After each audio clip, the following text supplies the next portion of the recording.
It was a sigh of relief for Mining Ministry nominee and Malindi Member of Parliament Dan Kazungu. I, Honorable Daniel Kazungu Mzee. He nearly missed the date on the hot seat due to allegations of mismanagement of CDF in his constituency in Kilifi County. Before he came in, there was confusion on his fate before the vetting panel after the EACC CEO Halake Wako came in to present what was a report of alleged corrupt dealings Kazungu was said to have been involved in. But I thought being timely and coming to provide explanation would aid this committee in making its decision. The report sparked confusion, splitting members of the vetting panel over whether or not to proceed with the session. The Commission has undertaken verification of the information received on the above nominees, and our findings are that there is no evidence currently to warrant an adverse recommendation on their appointments. However, should any other report come to the Commission, it shall be investigated and appropriate recommendations made on each case as they arise. Cabinet ministers in the last few months resigned because they were mentioned.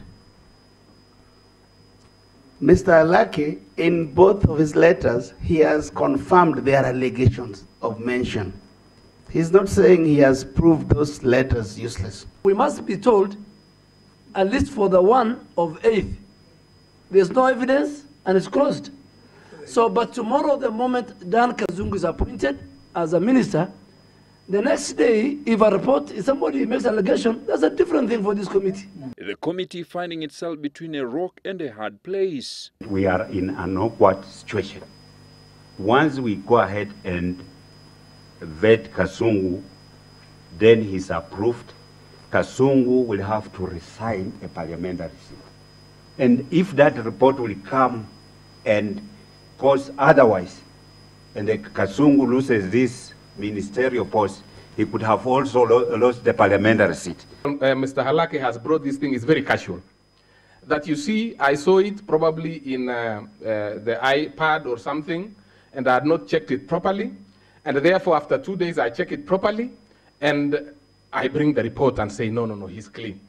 Eventually, after reading the mood in the room, the Speaker ruled that he would be vetted, and in case another allegation is raised, it would be handled separately, setting the stage for Kazungu's vetting. Thank you, Chair. Alive to the fact that their predecessors were kicked out of the office over graft claims, the nominees faced a barrage of questions on how they plan to tackle the monster that has gotten the country talking. What are you going to do to change this attitude of corruption? Because I think there's more corruption in the energy sector 10 times what is in the devolution. I want to assure the committee and the country at large that this issue of corruption, I know it very well. We will deal with it.